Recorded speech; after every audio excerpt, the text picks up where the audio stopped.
السلام عليكم ورحمة الله.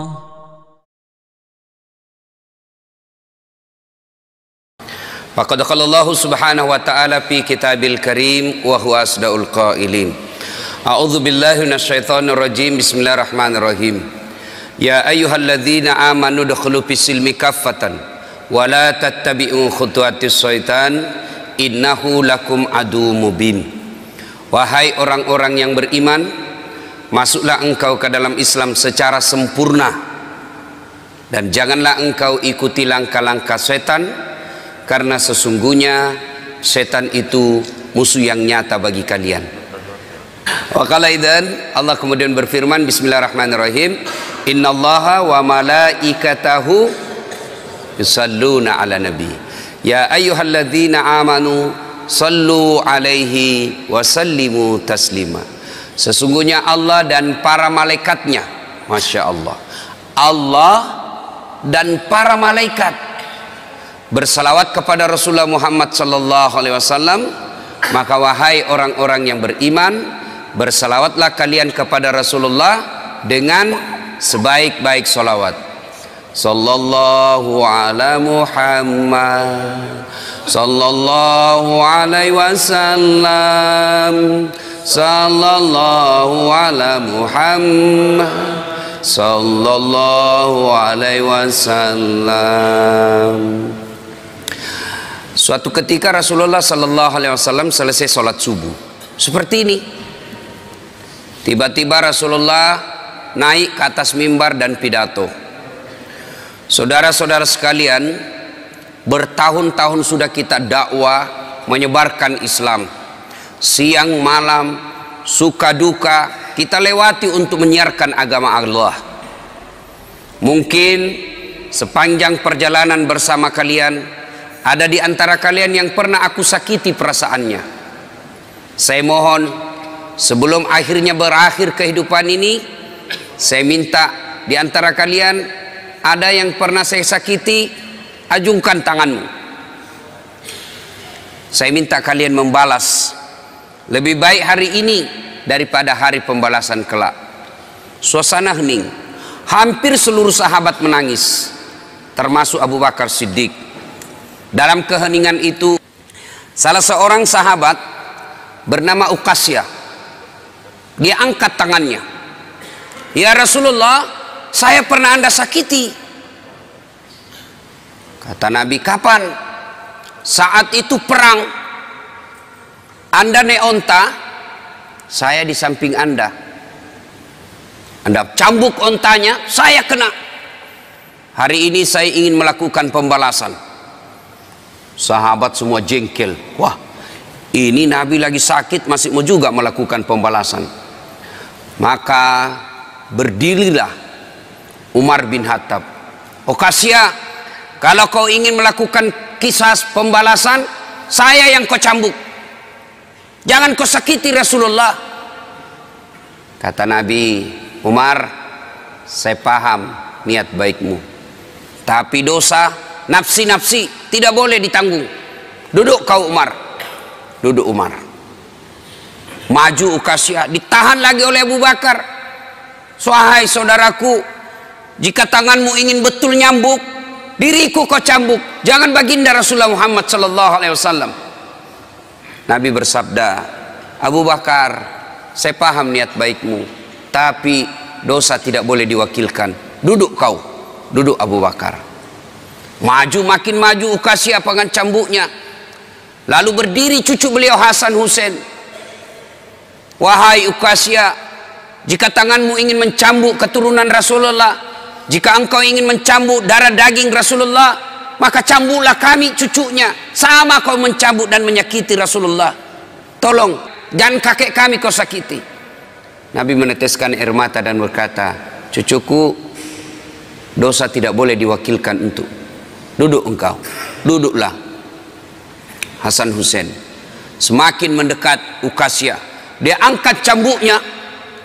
Begitu dekat, dia buang cambuknya, lalu dia peluk Nabi. Sahabat semua heran, apa maksudmu? Tadi kau mau mencambuk Nabi, sekarang kau peluk sambil menangis. dengar jawaban Ukasya. Dia lalu berkata, "Ya Rasulullah, maafkan saya. Saya tahu sebentar lagi Anda meninggalkan kami. Ingin rasanya tubuhku yang hina ini memeluk badan Rasulullah sebelum kita berpisah. Kalaupun kelak nanti kita berpisah, di akhirat tentu kita berbeda tempat. Ya Rasulullah, rindu rasanya kulit saya ini menyentuh Rasulullah." Lalu Rasulullah bersabda, "Saudara-saudara sekalian, jika engkau ingin melihat sahabatku di akhirat kelak, lihatlah ini karena cintanya kepada Rasulullah Muhammad sallallahu alaihi wasallam." Tepat hari Senin 12 Rabiul Awal tahun ke-11 Hijriah, bersamaan dengan hari lahirnya Rasulullah, hari Senin tanggal 12 Rabiul Awal tahun ke-11 Hijriah, Allah perintahkan kepada malaikat Jibril, "Jibril, kau turun jemput kekasihku Muhammad, cabut nyawanya. Dengan catatan, tanya dulu, jika dia sudah mau, lakukan tugasmu. Tapi jika belum mau, tunda tugasmu sampai dia mau. Panggil 3 malaikat menyertaimu, Mikail, Israel, Israfil." Turunlah malaikat. Di langit ke-7 mereka masih berempat. Langit ke-6 mereka masih berempat. Sampai di langit pertama malaikat Jibril berkata, "Wahai malaikat pencabut nyawa, kau sajalah yang turun ke dunia. Saya tidak tega menemanimu dan melihat engkau mencabut rohnya Muhammad sallallahu alaihi wasallam." Lalu malaikat pencabut nyawa berkata, "Jibril, kenapa kau tidak turun menyertai kami? Bukankah selama ini engkau yang menyertai Rasulullah? Bukankah selama ini engkau yang menemui Rasulullah? Kami tidak pernah menemui Rasulullah. Turunlah bersama kami." Jibril berkata, "Maafkan saya tidak betul-betul tidak mampu melihat engkau mencabut rohnya Rasulullah." Turunlah 4 malaikat ini. Lalu malaikat mengetuk pintu Rasulullah, ketuk rumah Rasulullah. "Assalamualaikum warahmatullahi wabarakatuh ya Rasulullah." Nabi dalam rumah menjawabnya, "Waalaikumsalam warahmatullahi wabarakatuh." Fatimah membuka pintu, ternyata tidak ada orang di depan pintu. Rasulullah lalu bersabda, "Sudah ada di samping saya." Malaikat pencabut nyawa berkata, "Ya Muhammad, hari ini aku diperintah Allah untuk mencabut ruhmu. Menurutmu bagaimana?" Kira-kira kalau Bapak ditanya seperti itu, apa jawaban Bapak? Kalau saya ada saat, hari ini Allah perintah untuk mencabut rohmu, maka saya akan menjawab, "Tunggu dulu, istri saya baru 1. Rasulullah menjawabnya, "Wahai malaikat, 24 nabi dan rasul senior saya, 24 nabi dan rasul pendahulu saya, setelah mereka melaksanakan tugas, mereka pun menghadap kepada Allah. Hari ini saya siap menghadap, tapi saya lihat ini ada keanehan." "Apa ya Rasulullah? Mana malaikat Jibril? Kok tidak ada di antara kalian? Mana sahabat saya? Mana Jibril?" Malaikat pencabut nyawa berkata, "Jibril menunggu di atas langit. Dia tidak datang untuk menyertai kami." Lalu Nabi perintahkan, "Kau panggil dulu. Ada perkara yang penting yang ingin saya tanyakan kepada Jibril. Setelah itu saya siap menghadap kepada Allah." Naiklah malaikat pencabut nyawa dan berkata kepada Jibril, "Ya Jibril, engkau dicari sahabatmu. Turunlah engkau menyertai kami." Turun malaikat Jibril. Lalu ketemu dengan Nabi. Nabi bertanya kepada Jibril, "Ya Jibril, kalau hari ini aku harus menghadap kepada Allah, tolong berikan saya berita gembira.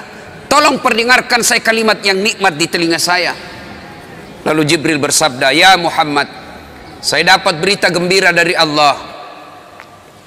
Seluruh malaikat yang pernah Allah ciptakan antri untuk menyambut rohmu ya Muhammad."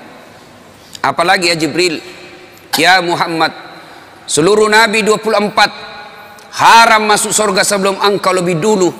Meskipun engkau nabi paling terakhir, tapi Allah memberikan garansi dan jaminan haram seluruh nabi dan rasul masuk ke dalam surga sebelum engkau lebih dulu ya Muhammad." Nabi mengucapkan alhamdulillah. Apalagi ya Jibril, "Ya Muhammad, jika engkau punya dosa dan kesalahan, Allah telah mengampuni dosa dan kesalahanmu." Nabi bersabda, "Alhamdulillah." Tapi ya Jibril, itu kan saya, itu diri saya. Ya Jibril, saya tidak cemas soal diri saya tidak ragu soal diri saya. Yang saya cemaskan umatku ya Jibril. Bagaimana umatku sepeninggal aku kelak? Subhanallah, Nabi tidak mencemaskan anaknya, Nabi tidak mencemaskan istri beliau, Nabi tidak mencemaskan keluarga beliau. Yang beliau cemaskan umatku ya Jibril. Jibril lalu berkata, baiklah kalau begitu ya Muhammad, nantikan saya. Jibril lalu menghadap kepada Allah. Selang beberapa saat muncul kembali dan berkata, ya Muhammad, aku telah mendapat berita gembira dari Allah. Meskipun engkau sudah tidak di tengah-tengah mereka, meskipun engkau sudah tidak berada di tengah umatmu, selama umatmu berpegang kepada Quran dan Sunnah, mereka akan selamat dunia sampai di akhirat. Mendengar ini Rasulullah lalu tersenyum dan berkata, alhamdulillah, segala puji bagi Allah. Malaikat pencabut nyawa, silahkan laksanakan tugasmu. Jibril mundur, majulah malaikat pencabut nyawa melaksanakan tugas dan berkata, kalau bahasa kita, ya Muhammad, maafkan saya, saya tidak mampu melakukan ini, tapi ini perintah dari Allah. Lalu Nabi bersabda, laksanakan tugasmu, saya pun siap melakukannya. Mundur malaikat Jibril, majulah malaikat pencabut nyawa melaksanakan tugasnya. Keluar rohnya Rasulullah, perlahan-perlahan meninggalkan telapak kaki Rasulullah. Telapak kaki Rasulullah menggigil naik ke atas betis Rasulullah, naik ke paha Rasulullah, sampai ke perut. Bercucuran keringat Rasulullah, keluar keringat Rasulullah di wajah Rasulullah. Malaikat Jibril lalu berpaling. Nabi lalu bersabda, wahai malaikat Jibril, kenapa engkau palingkan mukamu? Apakah engkau jijik melihatku? Apakah jijik melihat wajah saya? Jibril bersabda, ya Muhammad, ketahuilah demi Allah yang menguasai segala-galanya, tidak aku jijik melihat mukamu ya Muhammad. Aku tidak tega melihat engkau menghadapi sakaratil maut. Aku tidak mampu melihat engkau menghadapi sakaratil maut. Nabi lalu bersabda, ya Jibril, ketahuilah, andai saja Allah tidak cinta kepadaku, andai saja Allah tidak sayang kepadaku, betapa sakitnya sakaratil maut ini. Tapi aku mohon kepada Allah, ya Allah, jangan engkau timpahkan sakitnya sakaratil maut ini kepada umatku. Bebankan seluruh penyakit sakaratil maut ini, bebankan seluruh sakitnya sakaratil maut ini hanya kepada aku. Jangan engkau berikan umatku ya Allah. Begitulah cintanya Rasulullah kepada kita. Perlahan-lahan sampai ke tenggorokan, sampai ke tenggorokan ruh Rasulullah, habis menggigil seluruh badan Rasulullah, ditinggal ruhnya. Lalu di penghujung bibir beliau mengucapkan, pelihara solat kalian, pelihara solat kalian, pelihara solat kalian. Yang kedua Rasulullah berpesan, pelihara wanita di antara kalian, pelihara anak-anak gadis kalian, pelihara istri-istri kalian. Dan yang terakhir beliau ucapkan, tidak satu pun keluarga yang diucapkan. Beliau tidak mengucapkan Khadijah, Khadijah. Beliau tidak mengucapkan Aisyah, beliau tidak mengucapkan Hasan, Husain. Siapa yang diucapkan? Ummati, ummati, ummati. Berangkat Rasulullah, hebohlah Mekah, berduka seluruh Mekah. Abu Bakar menggigil, sahabat yang lain meneteskan air mata. Satu sahabat yang tidak mau menerima kenyataan, Umar bin Khattab. Ketika disampaikan orang-orang, Rasulullah telah meninggalkan kita, Rasulullah telah menghadap kepada Allah, heboh satu Mekah. Umar bin Khattab marah, dia cambuk, dia tarik pedangnya dan berkata, siapa yang mengatakan Muhammad wafat, maka aku tebas batang lehernya. Umar tidak bisa, Umar tidak mampu menerima kenyataan Rasulullah berpisah dengannya. Dan Umar mengamuk, siapa yang mengatakan Muhammad mati, saya tebas batang lehermu. Tampil Abu Bakar Siddiq berdiri di depan rumah Rasulullah dan bersabda dan berkata, siapa yang menyembah Muhammad, sesungguhnya Muhammad telah menghadap kepada Tuhannya. Tapi siapa yang menyembah Allah, Allah tidak akan mati, Allah akan abadi selama-lamanya. Mendengar ini lunglai seluruh badan Umar, jatuh sempoyongan, tidak mampu berdiri. Begitu menyadari Rasulullah telah meninggalkannya. Begitulah para sahabat mencintai Rasulullah. Bagaimana cinta kita kepada Rasulullah? Kita lebih cinta kepada mobil daripada cinta kepada Rasulullah. Kita lebih cinta kepada harta daripada cinta kepada Rasulullah. Kalau Rasulullah bukan cuma di dunia beliau cinta kepada kita, sampai di akhirat beliau mencintai kita. Dijelaskan dalam riwayat, ketika hari kebangkitan kelak, hari kiamat telah berlalu, seluruh makhluk binasa. Allah perintahkan kepada malaikat Jibril, ya Jibril, kau bangkitkan seluruh manusia, kau cari makam Muhammad, kekasihku Muhammad, kau bangkitkan Muhammad. Lalu malaikat Jibril berdoa kepada Allah, ya Allah berikan saya tanda untuk menemukan makam Rasulullah. Bayangkan habis kiamat, porak-poranda dunia, berantakan dunia, lalu disuruh mencari, Jibril disuruh mencari makam Rasulullah. Dengan izin Allah, makam Rasulullah mengeluarkan asap. Lalu jasad Rasulullah bangkit. Seperti kalau Bapak lihat sirkus, naik jasad Rasulullah terangkat, ya kurang-kurang seperti ini. Naik badan Rasulullah, lalu Rasulullah badannya demi Allah diriwayatkan tidak rusak, tidak dimakan ulat, tidak dihancurkan tanah, seperti badan Rasulullah ketika hidup. Bangkit Rasulullah seolah baru bangun dari tidurnya. Dia gosok mata Rasulullah. Begitu terbuka mata Rasulullah seolah bangun dari tidur. Begitu dia buka, nampak ada Jibril di depannya. Lalu Rasulullah berkata kepada Jibril, ya Jibril, hari apa ini? Jibril menjawab, ya Muhammad, inilah hari kebangkitan seperti yang Allah janjikan kepada kalian.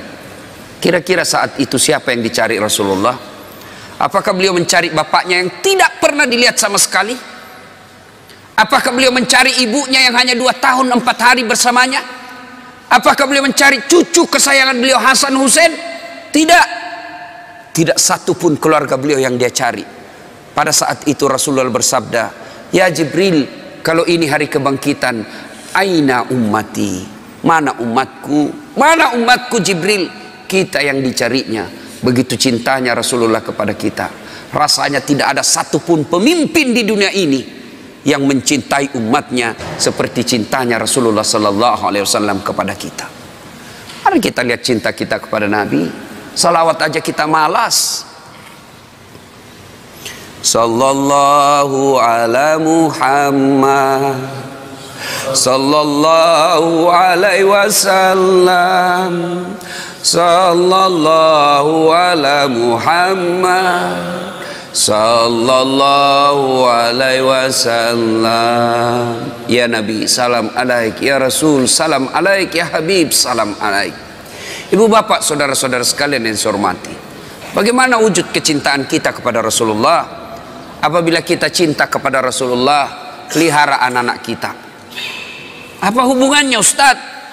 Cinta kepada Rasul dengan cinta kepada anak? Tidakkah kalau kita cinta kepada Rasulullah, ajaran-ajaran Rasulullah, petua-petua Rasulullah, pesan-pesan Rasulullah, titah-titah Rasulullah harus kita pelihara dan kita amalkan selama-lamanya. Bagaimana pesan-pesan Rasulullah, bagaimana perintah-perintah Rasulullah akan abadi dan selama-selamanya apabila kita tidak pelihara generasi muda. Bapak-bapak yang sudah usia-usia lanjut, ini usia-usia yang insya Allah akan selamat. Tapi bagaimana Islam ke depan?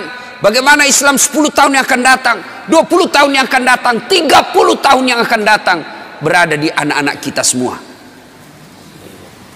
Maknanya, kalau anak kita tidak pelihara dengan baik, maka lambat laun Islam akan pudar di dunia. Belajar dari Spanyol. Dulu Spanyol berjaya Islam di sana, kerajaan Islam berjaya di Spanyol. Tapi apa yang terjadi sekarang? Hilang Islam di sana. Indonesia sekarang ini bisa dikata 80% Muslim, 80% kita orang Islam di Indonesia, tapi tidak ada jaminan Islam akan abadi di Indonesia. Memang Al-Quran telah menjamin dunia ini tidak akan hilang Islam, di dunia ini tidak akan Islam, tidak ada punah Islam di dunia ini, tapi tidak ada jaminan dalam Quran dan hadis tidak akan punah Islam di Indonesia. Bila kita tidak memelihara anak-anak kita, kita tidak wariskan Islam kepada anak kita, maka bisa jadi Islam akan menjadi kenangan di bumi Republik Indonesia ini.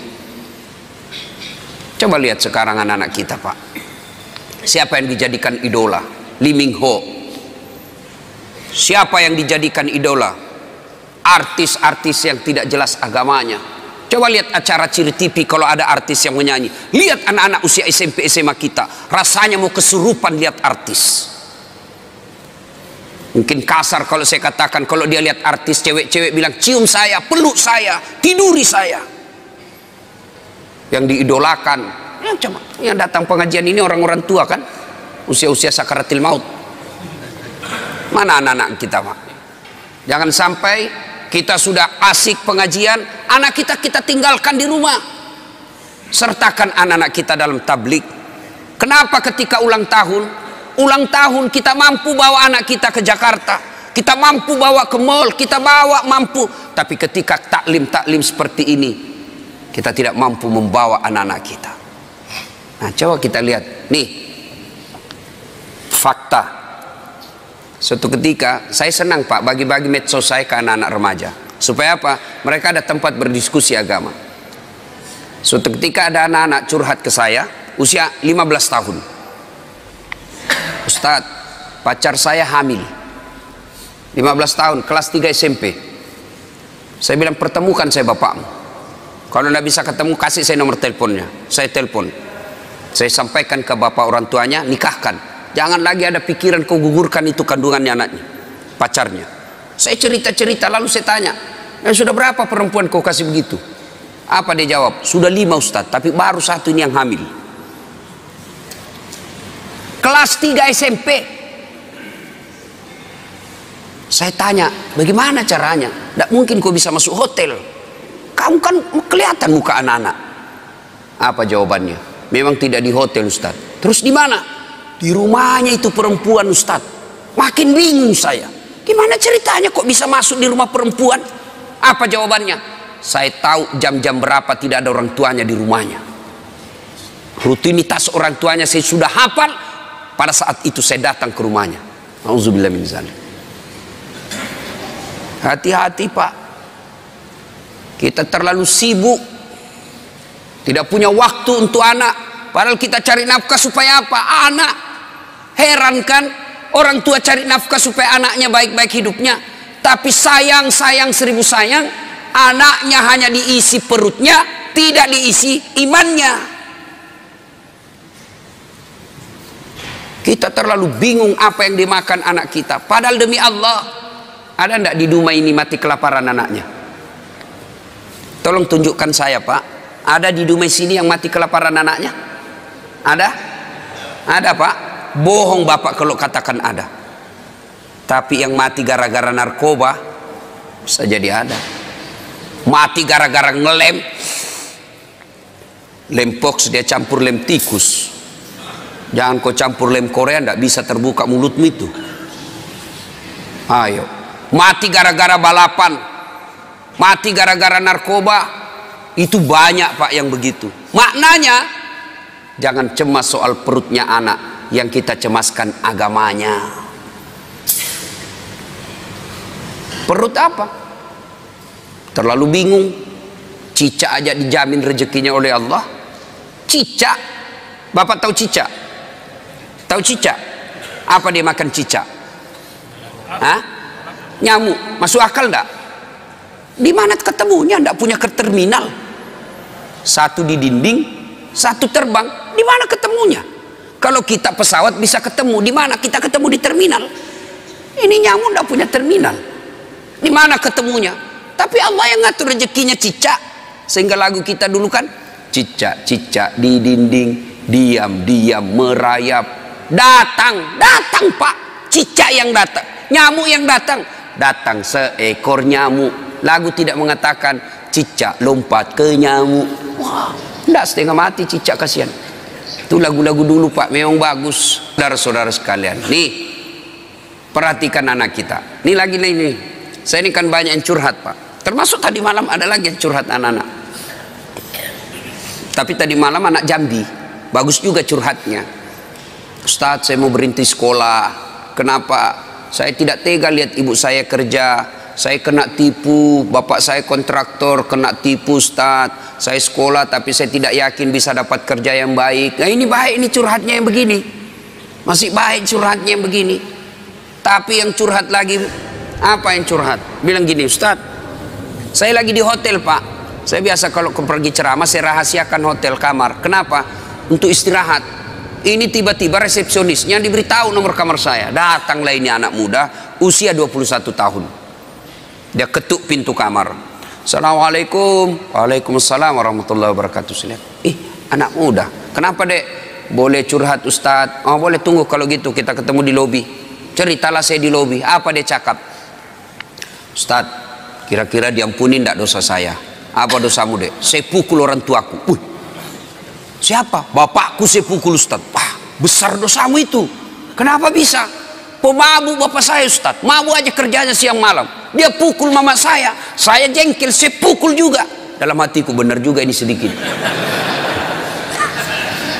Lalu ya cerita-cerita, nanti saya kaget waktu saya gali-gali masa lalunya. Dia bilang apa? Ustaz, saya waktu kelas 3 SMP, kelas 1 kalau saya tidak salah, dia bilang kelas 1 SMP. Waktu kelas 1 SMP saya berhubungan suami istri dengan sepupu sekali saya. Kelas 1 SMP kelas berapa ya? Kelas 1 SMP umur berapa itu Pak? 12 tahun kan?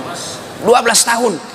Usia 12 tahun dia sudah berhubungan suami istri, berzina dengan sepupu satu kalinya, anak saudara bapaknya. Saya bilang, kau pacaran? Tidak, suka sama suka saja Ustaz. Berapa lama kau begitu? Apa jawabannya? Sampai kelas 1 SMA.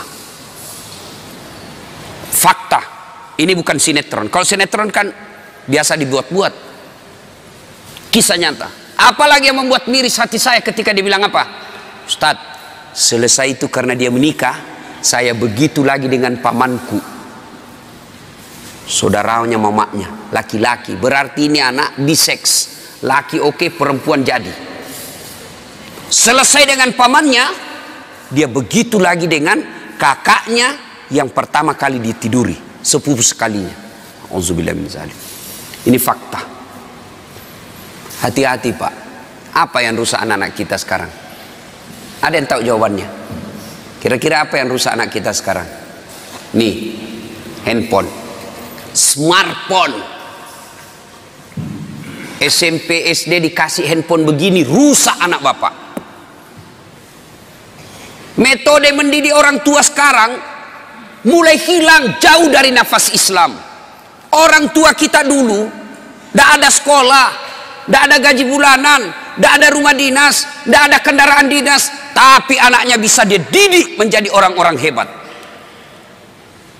Coba lihat orang-orang tua dulu, cara mendidik anaknya. Coba lihat, saya ingat, saya kecil, satu tempat tidur 4 kami di atas, sampai SMA. Satu tempat tidur. Tujuannya apa? Ternyata apa? Oh, menimbulkan kekerabatan, emosi di antara saudara. Apalagi ada yang menjadi spionasenya orang tua, ada jadi mata-matanya orang tua. Mak, pacaran kakakku. Kenapa kau tahu? Saya dapat suratnya di kamar. Kenapa? Ada yang jadi mata-mata. Dulu kita mau pergi main, saya paling sering itu ditolak sama teman-teman. Karena kalau saya main, mak, saya mau pergi main. Apa kata mamaku? Ya, kau pergi tapi bawa adikmu. Orang Bugis bilang matarana. Tidak tahu saya bahasa Dumai sini apa. Kalau kita pergi main, syaratnya boleh tapi bawa adik, urus adik. Pergilah. Saya biasa ditolak sama teman, dia bilang, tidak usah kau kasih masuk dasat. Adiknya cerewet, lagi main nangis lagi adiknya. Apa tujuannya Pak? Menjalin persaudaraan dan tanggung jawab sejak kecil. Kita minta duit, tidak langsung dikasih itu. Pak, saya membayar besok. Apa kata bapak kita? Sudah, kau bersihkan dulu itu nak toilet. Pak, saya membayar besok. Kau isi bak mandi dulu. Itu dulu orang tua dulu. Sekarang bagaimana Pak? Katanya modern. Satu anak, satu kamar. Di kamarnya ada TV, di kamarnya ada kulkas. Akhirnya apa? Pulang sekolah langsung masuk kamar. Kapan dia keluar? Mau makan. Sudah itu masuk lagi kamarnya. Tidak pernah bertemu saudaranya. Jangan heran begitu bapaknya meninggal, hanya perkara warisan mereka berpengadilan dan tidak punya rasa malu. Coba lihat anak-anak kita sekarang, Pak. Masya Allah. Bapak kalau anak-anak mau pergi sekolah cium tangan enggak? Bapak kalau anaknya mau pergi sekolah cium tangan? Cium tangan? Enggak percaya saya, Pak. Itu cium tangan, kalau saya jabat tangan sama ibu saya begini cara saya. Cium dulu telapaknya. Atasnya dulu saya cium sekali, baru telapaknya 2 kali. Itu namanya cium tangan. Anak-anak sekarang dia kasih gitu tangannya, Pak. Enggak, di sliding, Pak.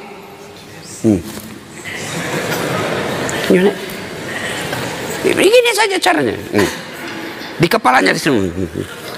Sekali tangannya cowoknya tabek, Kak. Beleng-beleng. Hormat betul sama cowoknya, sama mamanya kurang ajar. Kalau mamanya yang telepon, nah jemput dulu ibu, bapakmu ndak bisa jemput, bapak masih sibuk di kantor. Apa jawabannya anak laki-laki? Capek mak, baru pulang kuliah. Memang enak kuliah mak, mama ndak pernah rasakan kuliah sih. Capek, saya ndak bisa. Giliran ceweknya yang nelpon, Kak, jemput dong. Tunggu dek, 10 menit saya datang. Inilah anak-anak kita. Coba, siapa yang salah? Apa sepenuhnya salah anak? Tidak, 90% salah orang tua. Bapak mau tahu enggak masa depannya dikubur nanti? Mau tahu masa depan dikubur? Lihat anak-anak kita sekarang, Pak. Kalau sudah dekat subuh, bunyi gerendel pintu. Siapa itu? Ternyata anak kita pergi ke masjid. Masya Allah, bapak sudah kaya itu. Jam 5:30 anak-anak sudah pada pulang, buru-buru mandi. Kenapa? Mau datang berjamaah ke masjid. Bapak sudah kaya meskipun bukan anggota DPR. Berapa banyak orang tua saya lihat, pejabat publik, kepala dinas, pejabat berteras, dicium tangannya sama pegawainya di kantor, dimuliakan. Mau naik mobil dibukakan pintu mobilnya, tapi sampai di rumahnya dilempar sama anaknya yang masih SMP. Orang tua paling miskin itu. Suatu ketika Nabi menuju ke satu tempat. Dalam perjalanan menuju ke tempat tersebut, Nabi melewati pemakaman. Nabi melewati pemakaman, lalu Nabi bersabda, saudara-saudara sekalian, langkahkan kakimu dengan cepat. Sahabat melangkahkan kaki dengan cepat sampai di tujuan. Balik lagi Nabi melewati rute yang sama. Sahabat ketika lewat di pemakaman, langkahkan kakinya dengan cepat. Nabi bersabda, tidak usah cepat-cepat, tidak usah buru-buru, tenang saja. Sahabat bertanya, ya Rasulullah, tadi waktu pergi kami disuruh buru-buru, kan pulang tidak lagi. Ada apa ya Rasul? Nabi menjelaskan, begini, andai saja kau diberi telinga seperti pendengaranku, kau akan tahu betapa disiksanya tadi ini orang dikubur. Waktu pergi disiksa, saya tidak tahan, tidak betah, tidak tega mendengar dia diazab, maka saya buru-buru supaya saya tidak dengar lagi dia disiksa. Tidak tahan saya dengar dia disiksa. Balik, tidak lagi. Kenapa ya Rasul? Saya mendapat berita dari Jibril. Allah perintahkan kepada malaikat penyiksa di kubur, wahai malaikat, siksaanmu, hentikan siksaanmu. Tidak mungkin kusiksa itu orang tua di kubur sementara anaknya di dunia lagi belajar mengaji membaca. Bismillahirrahmanirrahim. Baru bismillah dengan nama Allah pengasih penyayang, baru itu dia baca, Allah perintahkan hentikan siksaanmu. Maka bapak-bapak, kekayaan kita sesungguhnya yang bisa membantu kita dikubur bukan rumah, bukan mobil, bukan tabungan, bukan kebun sawit, tapi yang bisa menolong bapak ketika sudah di alam kubur adalah anak. Ibu-ibu, saya tanya ibu, ibu, kalau ibu meninggal kira-kira siapa yang doakan ibu? Suami? 3 bulan dia kawin lagi. Ini fakta Pak. Saya kan selalu belajar di medsos itu. Ada kawan saya naik haji, meninggal istrinya, nangis betul, nelpon saya nangis terus, sampai bengkak matanya. Saya bilang, hebat betul ini bapak, sayang betul sama istrinya. Dan apa dia kata? Ustadz, sepeninggal istri saya rasanya terbang separuh jiwaku. Kayak lagu. Beberapa saat kemudian saya jogging di Karebosi, jogging, ketemu saya masa itu bapak. Saya lihat, ada cewek ditemani, lebih muda, cantik, putih, tidak pakai jilbab. Saya tanya, Pak Haji, siapa itu? Dia bilang, yang baru Ustaz. Dalam hatiku, dia lupa bengkak matanya. Lalu siapa yang bisa mendoakan dan akan mengingat kita? Tidak usah contoh lah, orang lain, saya nih Pak. Doakan saudara, jarang Pak. Nanti dia minta, dia doakan saya, baiklah, itu kalau saya ingat. Tapi yang selalu saya doakan di sujud akhir setiap sholat saya, ibu bapak saya. Jadi yang bisa menyelamatkan, nolong kita ketika dikubur, anak. Jadi kalau ibu terlalu sibuk, anaknya kursus aritmatika, kursus sampoa, kursus bahasa Jepang, tidak diajari agama, miskinlah ibu nanti di akhirat. Memang kalau anak kita nanti kan ini orang tua terlalu bangga ngajari anaknya bahasa Inggris. Hebat anak saya Ustaz, baru 1 tahun sudah pintar bahasa Inggris. Yang kelas 2 pintar bahasa Jepang. Yang kelas 1-nya lagi nih SMP, dia sudah pandai bahasa Korea. Memangnya nanti kalau dia berdoa pakai bahasa Korea?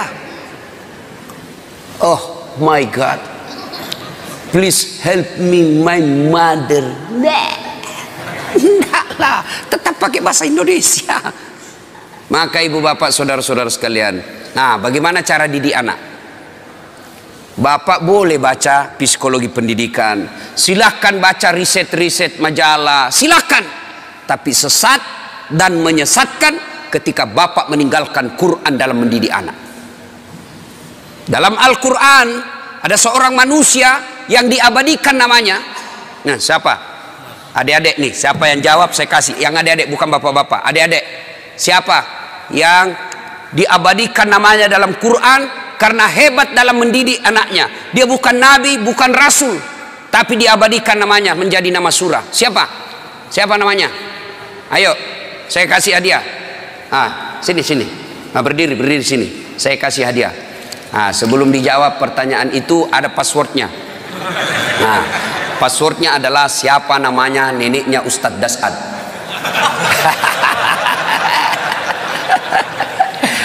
Dek ya, lain kali jawab saja sembarang, belum tentu mereka juga tahu ini nenek saya. Itu namanya kritis. Ya, ayo siapa namanya orang tua yang hebat mendidik anaknya lalu diabadikan menjadi nama surah? Siapa namanya, Dek? Dika. Oh, nama Dika dia, tapi nama yang saya maksud ya, orang tua yang diabadikan namanya dalam Quran, siapa namanya? Luqman. Tepatnya Luqmanul Hakim. Sudah ada benarnya, ada apa dia? Oke. Salam tangan dulu bos. Beda itu rasanya uang Ustadz dengan uang Kapolres.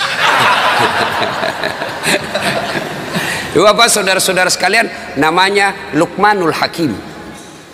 Diabadikan menjadi nama surah karena hebat dalam mendidik anaknya. Nah maka karena waktu terbatas, bapak kalau mau ibu bapak mau mendidik anak, buka Quran surah Luqman mulai dari ayat 13. Allah ajarkan menurut Luqmanul Hakim, ya bunayya, wahai anakku, la tusrik billah, jangan kau serikatkan Allah. Artinya yang pertama diajarkan kepada anak akidah. Anak-anak kita kecil-kecil 7 bulan, 9 bulan, 1 tahun, mereka anak kecil kan senang lagu, maka perkenalkan lagu-lagu Islam, perkenalkan akidah, tauhid melalui lagu.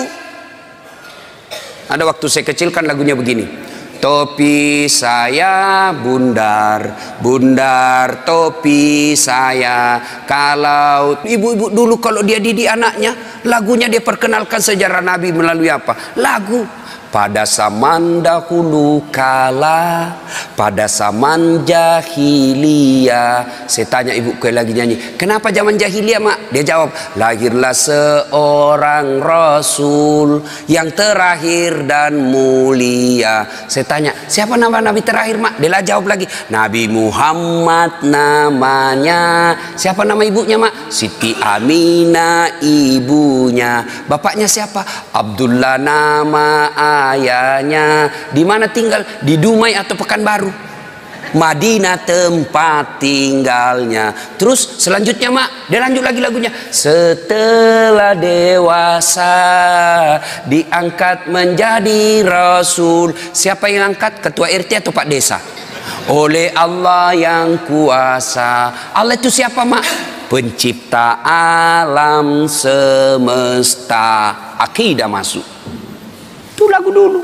Kalau datang suaminya, dia hibur. Marah suaminya, dia nyanyi juga. Ibu-ibu dulu nyanyi tapi sopan lagunya. Marah-marah suaminya, pak pak pak pak pak, nyanyilah dia. Insaflah wahai manusia, bila dirimu bernoda. Marah lagi suaminya, dia goyang kepalanya. Joget juga tapi kepalanya aja goyang dengan tangan jari-jarinya. Dialah pengasih dan penyayang kepada semua insan. Itu lagu-lagu zaman dulu. Ibu-ibu tidak ada majelis taklimnya tuh, tidak ada baju seragamnya dulu. Sekarang ibu-ibu apa lagunya? Yo yo ayo, yo ayo, yo ayo. Ayo apa? Ayo poligami.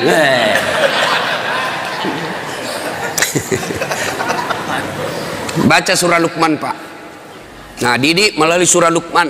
Yang kedua diajarkan dalam surah Luqman, ajari anakmu berjalan di muka bumi ini jangan rasa sombong. Itu diajari dari kecil.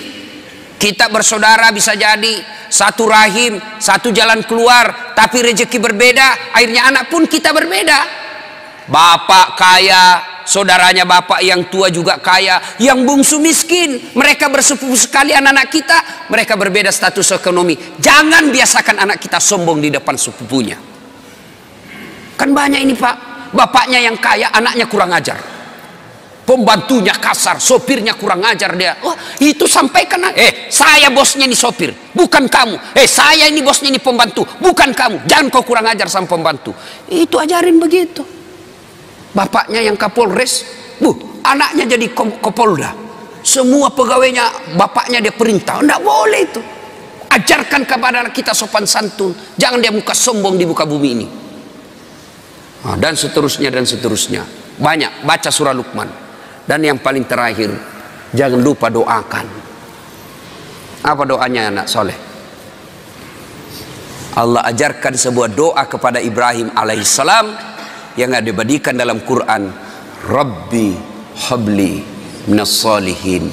Ya Allah, berikan hamba anak yang soleh. Amalkan itu.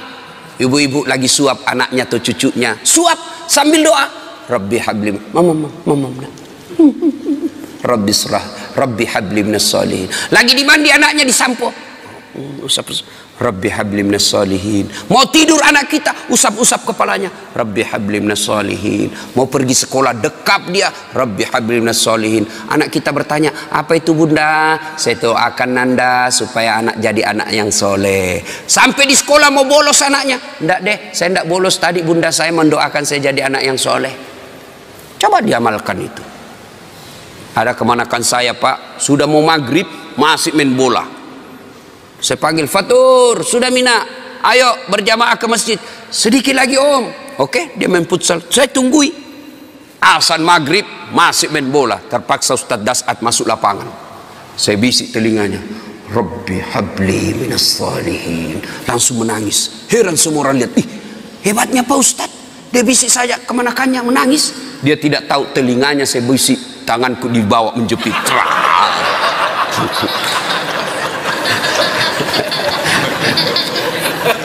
Artinya kalau anak salah kasih hukuman, anak melanggar jangan tidak dihukum, supaya dia sadar bahwa kalau kau melanggar pasti ada sanksi dan hukuman buat kamu.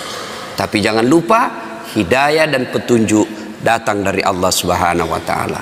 Ibu bapak saudara-saudara sekalian, inilah tausiah kita pada taklim kita kali ini. Mudah-mudahan ada manfaat. Terima kasih kepada Bapak Andi Abdul Latif yang telah memfasilitasi sehingga saya bisa sampai di tempat ini. 2 hari saya berada di tempat ini, subhanallah, alhamdulillah. Senang sekali bisa bersilaturahmi, dan itulah nikmatnya persaudaraan dalam Islam. InsyaAllah selentak nanti balik ke Jakarta lalu ke Timika. lanjut lagi ke Timika, dari Timika ke Bombana, dari Bombana ke Pontianak, dari Pontianak ke Bima, dan seterusnya. Tanggal 21 saya ulang tahun. Saya pikir saya istirahat di situ, ternyata ada lagi sepupu teman minta, Ustadz minta lah, ya sudahlah tambah acara. Lanjut lagi, saya pikir tanggal 25 hari Natal saya libur, ternyata ada lagi maulid. Tak apa-apa, mereka melaksanakan Natal, kita juga melaksanakan maulid. Jadi ibu bapak saudara-saudara sekalian, mohon doa supaya kita tetap istiqamah dalam dakwah. Sebelum saya akhiri, saya mau cerita. Cerita terakhir. Ada orang imam penghafal Quran, anak-anak santri, ya anak remaja dikirim ke pesantren, hafal Quran. Pulang Ramadan, satu kampung mau mendengar hafalannya. Nah, kata Pak Imam, kaulah jadi imam, kami mau dengar hafalanmu. Jadilah imam. Dia baca surah yang panjang, yang hanya dia menghafalnya. Al-Fatihah lancar. Begitu dia baca surah itu, yang panjang itu yang hanya dia menghafal, tiba-tiba ada cicak jatuh. Cicak jatuh, kena telinganya, kaget. Begitu dia kaget, stres. Orang stres hilang hafalan, Pak. Dia lupa apa sambungannya ini. Dia ingat-ingat, tak bisa dia ingat. Dia lupa betul. Dia tunggu dari bantuan dari belakang. Tidak ada yang bisa bantu. Masjid hening. Hening masjid. Tiba-tiba ini imam berteriak, tolong bantu di belakang. Dia bilang di belakang, saya juga tidak tahu. Tiba-tiba berteriak anak muda satu di belakang sekali. Dia bilang, kalau begitu ya sudah, Allahu Akbar. Kisah berikutnya. Ini fakta, saya ngalami. Waktu saya masih kecil, berjamaah asar, ketika sujud lama sekali imam sujud. Kenapa imam lama sekali nih? Teman saya penasaran, sudah hampir 2 menit masih sujud juga. Akhirnya teman saya diangkat kepalanya, langsung teriak, wih hilang imam. Wah, ternyata imam keluar dari samping. Kacau masjid, bubar. Selesai saya tanya Pak Imam, kenapa tinggalkan masjid jamaah? Dia bilang, saya kentut nak. Sebelum Pak Imam, lain kali kalau kentut kasih bangkit jamaah, angkat kepala supaya kami lihat. Dia bilang apa? Saya sengaja nak, saya malu kau lihat. Saya sengaja tidak bangkitkan kau, saya malu saya kau lihat. Kacau masjid. Apalagi saya berjamaah waktu itu KKN, saya belum jadi ustadz. Ada kawan saya pakai gamis, pakai songkok, saya cuma pakai baju biasa. Saya pikir, oh ini pasti anak pesantren. Jadi imam baca Al-Fatihah lancar. Begitu dia baca Al-Kafirun, saya sudah mulai bilang, berani betul ini dia baca Al-Kafirun. Dia baca, wala antum abiduna ma a'bud wala ana abidum ma abattum wala antum abiduna ma a'bud wala ana abidum ma abattum wala antum. Ini teman saya anak fakultas sastra, dia teriak, woi kenapa itu tak putar-putar tidak mau sampai? Langsung dia bilang, ini juga kupikir. Kacau sholat, ya. Kalau imam salah, berantakan satu masjid. Dalam fikih berjamaah, siapa saja boleh jadi makmum. Orang gila sampai orang waras boleh jadi makmum. Orang dewasa sampai belum balik boleh jadi makmum. Tentara, polisi boleh jadi makmum. Tapi jadi imam tidak boleh orang sembarang. Harus ketat syaratnya. Kenapa? Karena kalau imam bermasalah, batal kita punya jamaah. 2019 Indonesia milih imam. Hati-hati. Jangan milih imam karena kita satu kampung. Jangan milih imam karena satu partai. Jangan milih imam karena kita dapat proyek. Tapi pilihlah imam yang betul-betul mampu menyelamatkan negara Republik Indonesia dan melindungi umat Islam di tanah air kita. Demikian, semoga ada manfaat.